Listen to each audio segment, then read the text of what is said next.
디모데 전서에서 핵심 주제가 뭐라고 했죠? 기억나세요?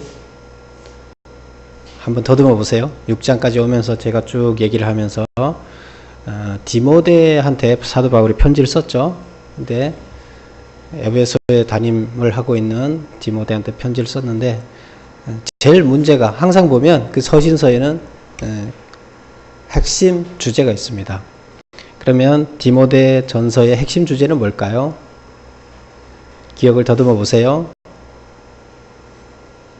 생각 안 나세요? 예, 2단입니다. 2단. 2단인데 어떤 2단이었어요? 영지주의 2단. 예, 영지주의 2단인데 그래서 2단 문제가 처음부터 지금까지 계속 여기서 언급되고 있습니다. 그래서 오늘 3절에서 보면 어떻게 얘기를 하고 있냐면 누구든지 다른 교훈을 하며, 다른 교훈을 한다는 얘기는 하나님의 말씀 외에 다른 것을 가르친다는 얘기예요. 뭐예요? 그게 영지주의 2단을 지금 얘기하고 있어요. 지금 이쪽 지역에서 성행하고 있는 그 2단. 바른말 곧 우리 주 예수 그리스도의 말씀과 경건에 관한 교훈을 따르지 아니하며, 바른말 하나님의 말씀이죠. 하나님의 말씀, 우리 주 예수 그리스도의 말씀 그걸 따르지 않고 경건에 관한 교훈, 하나님의 말씀대로 사는 것이 경건이라 그랬죠. 그래 경건하게 사는 그 말씀도 따르지 않고, 하나님의 말씀은 따르지 않고 다른 교훈, 이단들이 가르치는 그 교훈을 얘기하는 거예요. 그래서 여기서도 마지막 장에 와서 이제 결론적으로 6장에서 언급하는 것도 이단에 관한 핵심적인 이야기가 나옵니다. 그래서 사도 바울은 결론적으로 여기에서 두 가지와 싸워야 된다 하고 결론을 얘기하고 있습니다. 첫 번째가 여기서 다루고 있는 주제가 이단이니까 이단 사상 첫째하고, 그 다음 하나는 또 뭘까요? 그 다음 하나는 돈과 싸워야 된다 이렇게 얘기를 하고 있습니다. 우리들이 세상을 살아가면서 세상에서 가장 우리한테 영향을 미치는 것이 뭐예요? 돈이에요. 돈. 그래서 우리는 태어나면서부터 몇 살 지나면 돈을 알게 되고, 돈을 알면서부터는 돈의 지배를 받기 시작해요. 그래서 가치관이 다 돈 중심적으로 이 생각이 바뀝니다. 왜 그럴까요? 사실 제일 중요한 게 돈이 아니라는 것을 이론적으로 아는데요, 현실적으로 알면서도 돈이 중요하다고 무의식 중에 자꾸 각인을 하게 되고 결국에 돈을 쫓아가는 게 우리 인생입니다. 왜 그럴까요? 바로 마귀는 돈이라는 수단을 통해서 우리를 갖고 놉니다. 하나님은 뭘 가지고? 하나님은 진리를 가지고 우리를 구원의 길로 인도하지만 마귀는 돈이라는 무기를 가지고 우리를 어디로? 멸망의 길로 인도합니다. 그래서 우리는 하나님을 믿을 거냐, 진리를 쫓아갈 거냐. 하나님을 믿는다는 것 자체는 진리대로 사는 거예요. 근데 마귀의 수단인 돈에 이끌려 갈 거냐. 그러죠. 이론적으로 나는 마귀에 이끌려가지 않고 있다 하면서도 자기를 잘 돌아보면 이미 자기는 모든 결정을 돈에 따라서 진행해 가고 있습니다. 왜 그래요? 마귀들이 그 강력한 무기를 가지고 우리를 흔드는데 우리는 거기에 다 넘어지는 거예요. 100% 넘어지는 거예요. 왜? 이 땅을 살아갈 때 그 돈이 가장 중요하잖아요. 이 땅에서는 가장 중요해요. 하나님의 시각으로 보면 아니지만 이 땅의 가치관으로 봤을 때는 그 돈이 최고이기 때문이에요. 그래서 우리는 마귀에게 넘어가는, 마귀가 이상하게 생긴 마귀가 나타나서 우리를 어떻게 쓰러뜨리고 그렇게 하는 게 아니에요. 마귀들은 그런 것을 통해서 우리를 갖고 노는 겁니다. 그래서 지금 제일 주의해야 될 게 뭐라고요? 하나님의 말씀을 들어가지 못하게 하고 다른 말씀을 들어가게 하는 거, 이단이죠. 다른 생각, 다른 교훈, 이거 경계해라. 그 다음 한 가지는 진리를 쫓아가지 않고 마귀의 이 세상의 가치를 쫓아가게 하는 돈을 경계해야 된다. 그래서 이 두 가지와 우리는 싸워야 된다는 거예요. 하나님의 자녀가 돼서 하나님의 자녀로 올바르게 살아서 구원에 이르려면 이 두 가지와 우리는 싸워야 된다. 이게 무슨 싸움이다? 선한 싸움이다. 선을 향해서 그걸 쫓아가는 것은, 이 두 가지를 쫓아가는 것은 악이라는 거예요. 근데 그 두 가지와 싸워서 내가 이기면 거기 쓰러지지 않고 진리를 쫓아가게 되고 하나님 말씀을 쫓아가게 이기는 거죠. 그러려 그러면 우리는 많은 희생이 따라요. 이 세상에서는 별로 환영받지 못하는 상황이 돼요. 근데 그게 바로 이기는 게 선한 싸움이라는 거예요. 믿음을 지키기 위해서 선한 싸움을 싸워야 된다, 이런 얘기입니다. 그랬을 때 우리 앞에는 구원이 주어지는데 그게 아니면 구원이 없다는 겁니다. 그래서 오늘 사도 바울이 결론적으로 이야기하고 있는 두 가지 싸움, 이걸 더 자세히 보겠습니다. 그러면 이단 사상과 싸워야 하는 이유는 무엇인가? 이단 사상과 싸워 이기는 무기는 무엇인가? 우리 4절, 5절 이렇게 보면, 4절 보면 그는 교만하여 아무것도 알지 못하고, 그가 누굴까요? 이단의 교훈을 따라가는 자. 그는 교만하여 아무것도 알지 못하고 변론과 언쟁을 좋아하는 자니. 이단 사상을 가지고 따라가면서 교만해져서, 그러면 아무것도 알지 못한다는 거예요. 진리를 알지 못하니까 아무것도 알지 못한다, 이렇게 얘기를 하는 거고, 그래서 뭐가 생기느냐? 투기와 분쟁과 비방과 악한 생각이 생긴다는 겁니다. 그럼 결국에 이거는 뭘로 가요? 파멸의 길로 간다. 구원의 길에 반대의 길로 간다. 그럼 우리는 뭘 해야 됩니까? 이걸 멀리 해야 된다는 겁니다. 싸워 이겨야 하는 이유는, 우리는 여기서 지게 되면 파멸의 길로 가는 거예요. 구원의 길로 들어서지 못하는 거예요. 그 다음에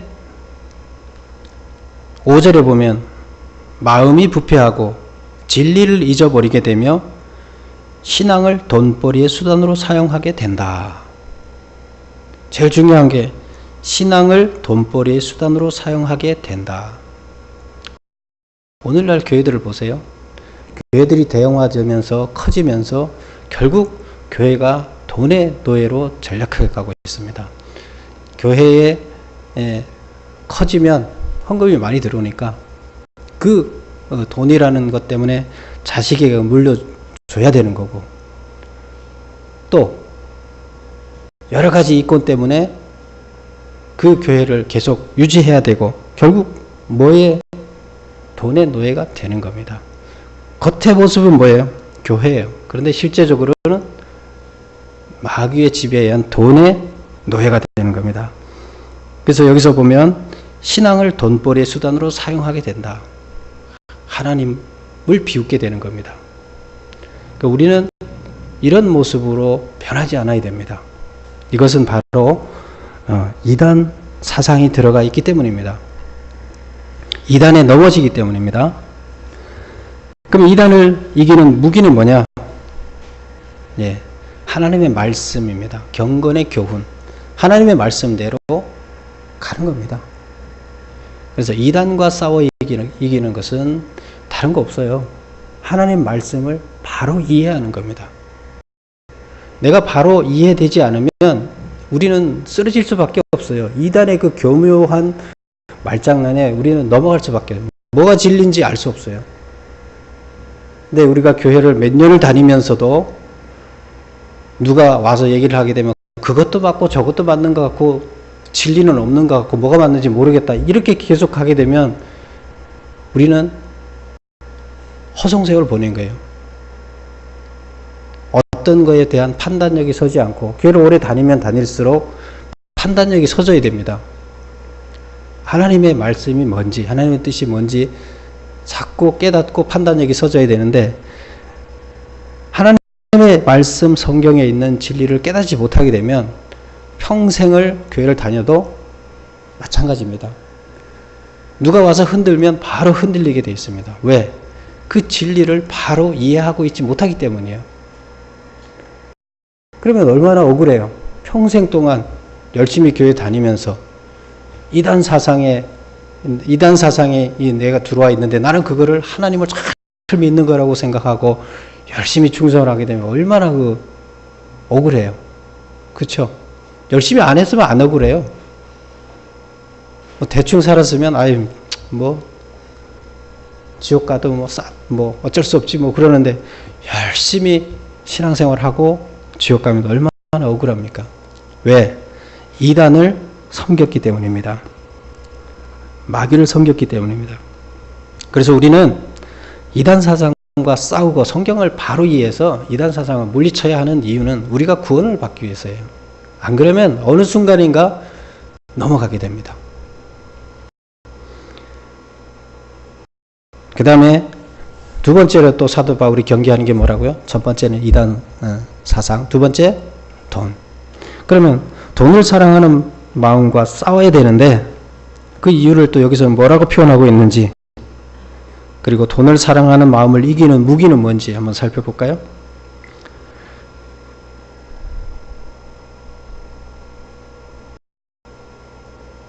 여기 보면 돈을 사랑함이 일만하게 뿌리가 되기 때문이다.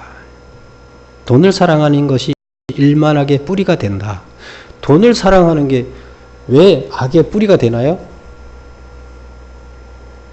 그럼 우리는 돈이 가까이 오면 돈 벌어지려고 그러면 돈을 밀어내야 되나요? 막 무서워서 밀어내야 되나요? 네, 그렇지 않습니다. 돈 자체는 악하거나 선하지 않습니다. 단지 우리가 욕심을 많이 가지려는 욕심, 이것 때문에 그 욕심을 마귀는 이용합니다. 그래서 돈 조금 있으니까 조금 좋아요. 근데 조금 더 많아지니까 더 좋아요. 좀 더 많아지니까 더 좋아요. 그럼 이제 돈이 많아질수록 내가 사람들이 나를 쳐다보는 모습이 틀리고 내가 가서 사람들에게 갔을 때 더 대우를 받게 되고 또 돈이 있으니까 내가 그만큼 편리해지고 이제 돈 없는 아래 단계로 내려가고 싶지 않은 거예요. 이렇게 됐을 때는 어떻게 됩니까? 그 다음에 돈으로 유혹해서 돈을 조금 더 벌 수 있는데 약간 이렇게 악한 것을 해도 괜찮아. 그래서 착한 데 쓰면 되지 이제 이런 식으로 유혹이 우리한테 주어지게 됩니다. 그걸 누가 줍니까? 마귀가 줍니다. 돈을 더 벌 수 있다는 거에 유혹을 계속 하게 해서 악 속으로 우리가 들어가게끔 밀어넣는 겁니다. 근데 돈이 많이 들어오는데 내가 악을 행하지 않고 착하게 돈 많이 벌면 좋죠. 근데 그러기가 너무 어려워요. 근데 그럴 수도 있어요. 성실하게 열심히 일하다가 좋은 기회가 와서 돈 많이 벌 수도 있어요. 또 때에 따라서 필요에 의해서 하나님께서 그에게 필요한 물질을 주기 위해서 그렇게 할 수도 있고, 또 본인의 열심히 노력을 해서 돈을 많이 벌 수도 있어요. 그러나 굉장히 쉽지가 않아요. 근데 편법을 동원했을 때는 돈 벌기가 굉장히 쉽습니다. 저도 회사에 다닐 때 편법이란 편법을 다 동원하는 분 밑에서 몇 년을 직장생활을 해봤는데요. 많은 걸 배웠어요. 근데 하면서 제가 계속 갈등을 느꼈어요. 이거 이렇게 해야 되나? 돈 벌기 위해서 내가 이걸 해야 되나?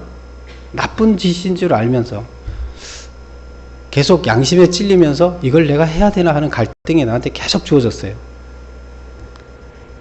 옛날에는 지금은 이제 그런 게 많이 없어졌지만 여러 업체를 선정해서 그 중에서 오다를 내게 되면 돈을 많이 버는데 오다를 따야 되는데, 그러면 결정권 있는 사람한테 몰래 가서 어떤 식으로 혜택을 주는 거예요. 뭐 돈가방 하나 들고 가서 주는 거예요. 그러면 1억을 투자해서 1억을 줬다. 그러면 30억을 벌 수 있으면 해야 돼요, 말아야 돼요?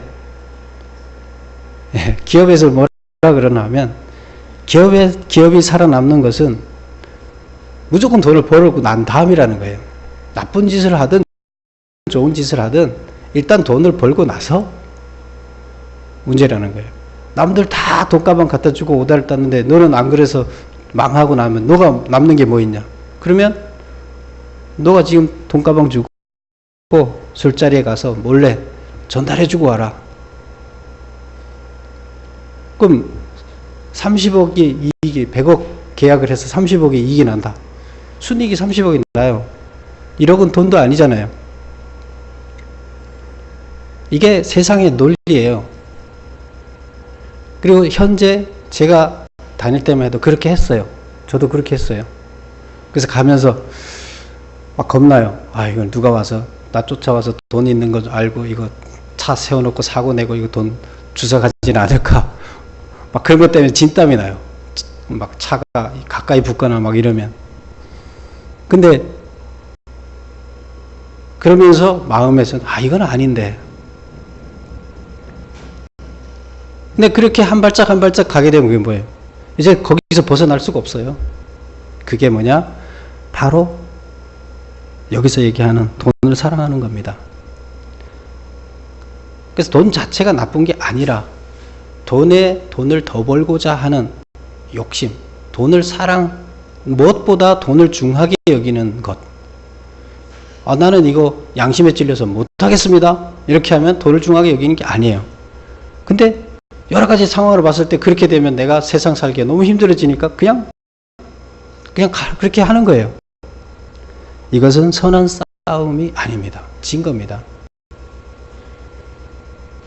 근데 여기서는 돈을 사랑함이 일만하게 뿌리가 된다. 부하려는 자는 시험과 올무와 해로운 욕심에 빠져서 파멸하기 때문이다. 30억 안 벌면 되지. 아, 1억 주고 30억 벌어. 1억 어디 빌려다 주고 30억을 순이익을 벌어야지. 그래야 우리 자식도 다 먹여 살리고 우리 직원들도 다 먹여 살리고 직원 가족들도 다 먹여 살릴 수가 있어. 합리화를 하는 거죠. 그래서 부하려는 자는 시험과 올무와 해로운 욕심에 떨어져서 파멸하게 된다. 결국 이것들이 커지면서 나중에는 다 밝혀지면 지옥 가게 돼 깜빡 가는 거죠. 그럼 그건 지옥이나 마찬가지죠. 돈을 탐내는 자는 미혹을 받아 믿음에서 떠나 많은 근심으로 자기를 찔러 파멸하기 때문이다. 결국에 이렇게 가다 보면 점점 덩치가 커지고 돈이 커지고 많아지고 많은 이익을 내고 하다 보면 이제 더 이상 그 길에서부터 벗어나면 안 돼요. 그거를 계속 유지해 나가지 않으면 안 돼요. 그리고 점점 더 큰 것을 그거를 숨기기 위해서는 점점 더 큰 것을 행하지 않으면 안 돼요. 이것이 뭐냐? 바로 미혹입니다. 이렇게 되면 나중에는 양심이라는 것이 어느 단계에 가면 사라지게 돼요. 그럼 어떻게 돼요? 이제 그때부터 하나님을 가까이 하기가 두려워지니까 하나님을 밀어내요.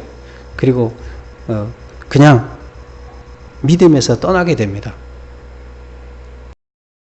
우리 안에서 양심이 사라지게 되면 양심은 하나님과 우리가 연결될 수 있는 최소한의 그 끈이에요. 근데 그 양심이 사라진 사람이 하나님께 찾아 나와서 진실을 구한다. 그거는 불가능한 겁니다. 우리가 양심을 지켜내지 못하면 결국 우리는 하나님 앞에 나와서 진실을 찾을 수가 없게 돼요. 그 끈이 사라졌거든요. 그 끈이 끊어지게 되면 하나님과 연결이 안 돼요. 근데 그런 것들 하나하나 가면서 양심이 사라지게 된 거예요. 끈이 사라지게 된 거예요. 그래서 이것을 이기는 것은 뭐냐? 돈을 이기는 무기는 자족이다. 이렇게 얘기를 하고 있습니다. 사도 바울은 여기에서 6절에 보면 그러나 자족하는 마음이 있으면 경건은 큰 이익이 되느니라. 자족이라는 것은 현재 가진 것에 만족하는 거예요. 현재 내가 있는 그것을 가장 좋은 상태로 하고 만족하는 거예요. 현재. 그렇다고 현실에 안주하라는 건 아니에요. 현재 내가 주어진 환경은 나한테 제일 좋은 환경이다. 내가 없으면 없는 대로 나한테는 이것은 유익이다.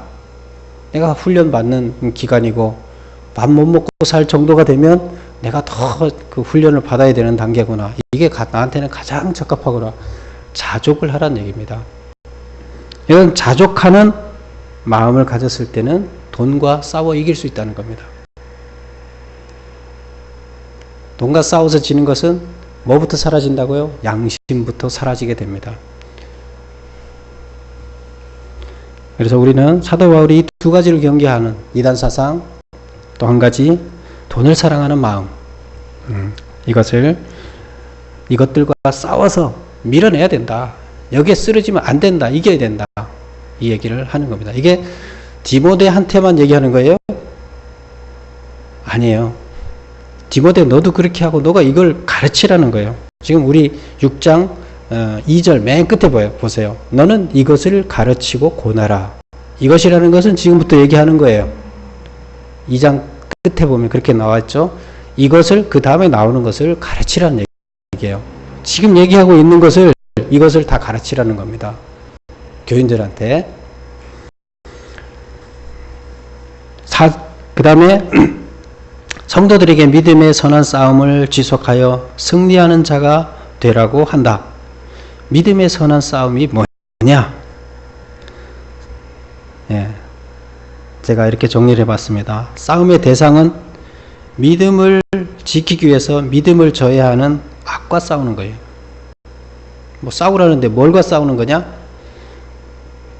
악과 싸우는데 악은 믿음을 사라지게 합니다. 양심을 사라지게 하고 하나님과의 끈을 사라지게 하고 믿음을 사라지게 하게 하여. 그렇게 되면 이제 하나님이 사라지게 되는 거죠. 내 안에서. 하나님에 대한 신뢰가 사라지면 그 전에 뭐부터? 양심부터 사라지고 하나님과 연결된 끈이 끊어지고 믿음이 사라지고. 근데 그렇게 사라지게 하는 게 악이라는 거예요. 근데 이단 사상, 돈에 대한 사랑, 이것이 악인데,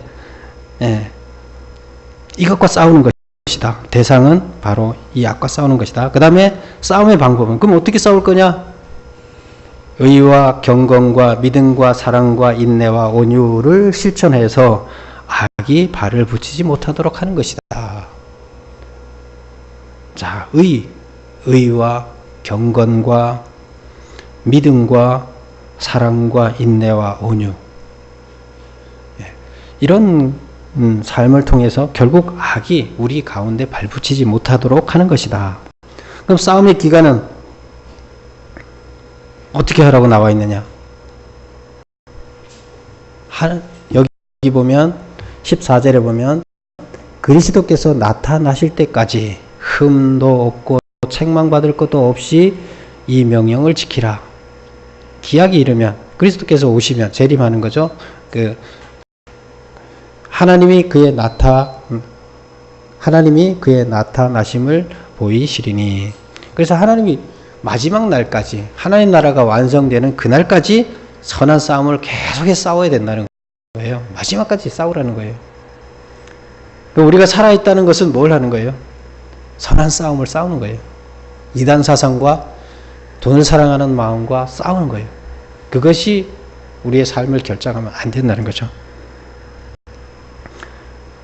그리고 17절부터 이제 사도 바울은 부자들에 대해서 내가 이 세대에서 부한 자들을 명하여 부한 자, 좀 가진 자들한테 이제 명령을 하라. 뭐라고? 왜 명령하라는 거예요? 그들이 구원받게 하기 위해서. 부한 자들은 부하지 않은 자보다 물질이 있으니까 넘어지기가 훨씬 쉬워요. 무슨 말인지 이해 가시죠? 내가 가진 게 있다 보면 이미 마귀의 수단으로 사용할 수 있는 재료가 나한테 많이 있어요. 그럼 마귀는 그것을 조금씩 이용하게 되면 내가 금방 쓰러질 수 있어요. 그래서 훨씬 없는 사람보다가 구원받기가 어려워요. 마귀가 장난칠 수 있는 수단이 나한테 막 가득 차 있기 때문에. 그래서 부한 자한테 뭘 하라는 거 얘기하면 구원받기 위해서 이렇게 하라는 거예요. 마음을 높이지 말아야 한다. 돈 있는 게 나쁜 건 아니에요. 그런데 마음이 높아져 있으면 밑에를 볼 수가 없어요. 위에만 쳐다보게 되고 자기가 위에서만 놀아요. 이제 그렇게 되면 쓰러질 수밖에 없다. 이제 이렇게 보고 있는 거예요. 내가 돈이 뭐 1조 원이 있다. 돈 높은데 몇 조 원 있는 사람, 몇 천억 있는 사람들만 사람을 보이고 나머지 사람으로 안 보이는 거죠. 마음지 말아야 한다. 낮아져야 된다. 그 다음에, 그러니까 내가 돈을 가졌다고, 무슨 돈을 가졌다고 내가 가치가 엄청 높아진 거 아니라는 거예요. 오히려 지옥 갈 수 있는 위험수단이 폭탄을 안고 있는 것과 같은 상황이기 때문에 오히려 조심해야 되는 거죠. 그래서 그만큼 높이 있다는 것은 쓰러지기가 쉽다는 거예요. 낮아져야 된다. 쓰러지지 않으려면 낮아져야 된다. 재물에 소망을 두지 말고 주께 소망을 두어야 한다. 돈이 많아요. 그러면 목표가 재물이면 안 돼요. 재물이면 1조 원 갖다가 조금 불법을 하면 10조 원이 될 수 있어요. 조금 더 하면은 나라를 통째로 먹을 수도 있어요. 내 마음대로 나라를 우지자지할 수도 있어요. 비자금 몇 조 원 한 10조 원 가져보세요. 가능하죠? 그게 바로 높아지는 거고 재물에 욕망을 두는 겁니다. 재물에 소망을 두지 마라. 하나님한테 소망을 둬라. 그래야 안 넘어진다. 그 다음에 선을 행하고 선한 사업을 많이 하고 나누어 주기를 좋아하며 너그러운 자가 되어야 한다.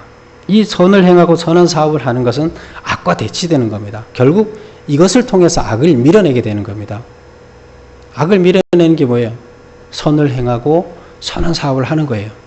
그랬을 때 악은 밀려나게 돼 있어요. 그래서 내가 재물이 많다. 그 재물에 악의 기운이 가득 차게끔 자꾸 내 생각이 악의 기운을 채우는 거죠. 그러지 못하게 선을 쌓는 거예요.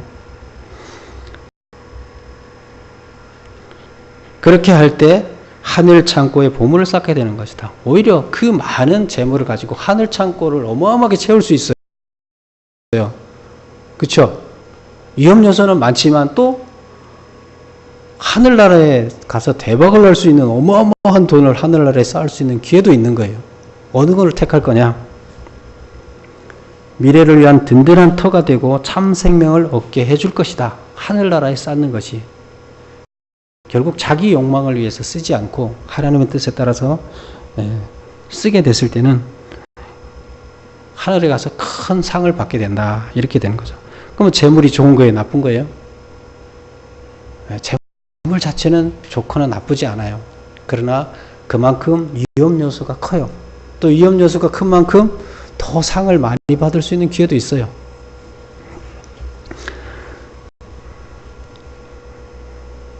그래서 여기서 특별히 부자에 관해서 얘기한 것은 왜 얘기했어요?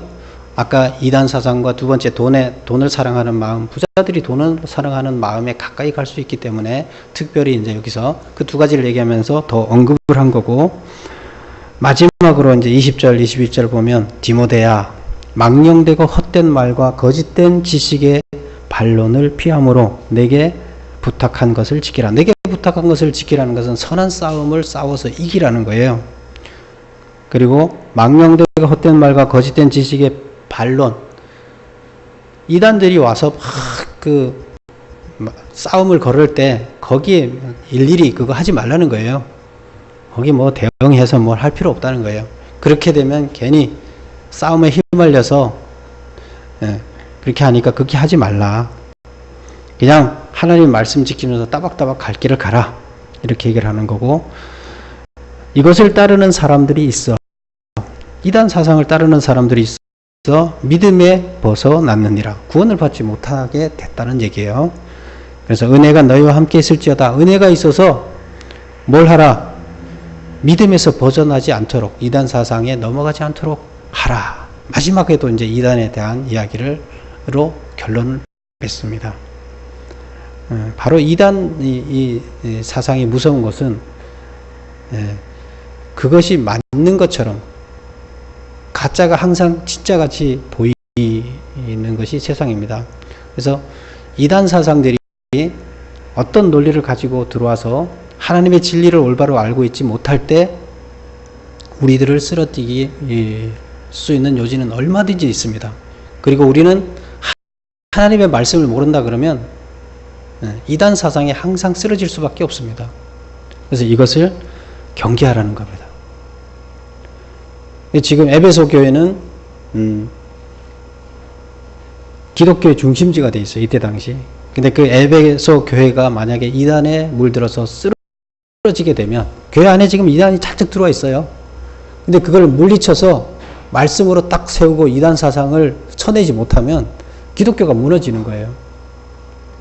그래서 디모데한테 이 성경 오로지 너는 성경 말씀 연구하고 그것을 전하는 데만 전념하라고 얘기를 합니다.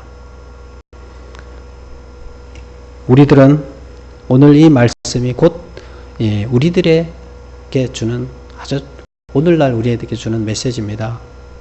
이 혼란한 세상 뭐가 옳고 그른지 가치관에 혼돈이 오고 있습니다.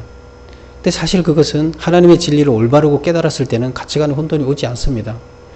하나님의 가치관이 하나님의 진리가 내 안에 들어와 있지 않기 때문에 뭐가 옳고 그른지에 대해서 항상 헤매게 됩니다. 하나님의 진리가 내 안에 딱 들어와 있다 그러면 흔들리지 않습니다. 그래서 우리는 흔들리지 말아야 됩니다.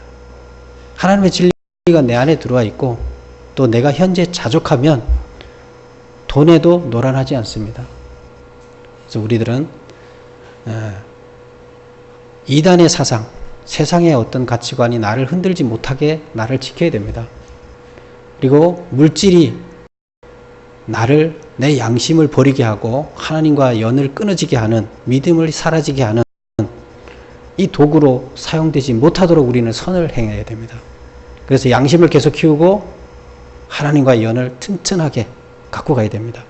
이것이 우리가 구원으로 갈 수 있는 길입니다. 이것이 바로 선한 싸움입니다. 사도 바울은 이것을 선한 싸움을 끝까지 마지막 날까지 하라고 얘기를 합니다.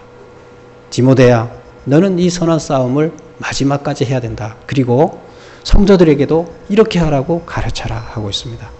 여러분들도 다 이단 사상과 돈에 물들지 않고 하나님의 말씀과 자족하는 마음으로 승리하시기를 바랍니다. 기도하겠습니다.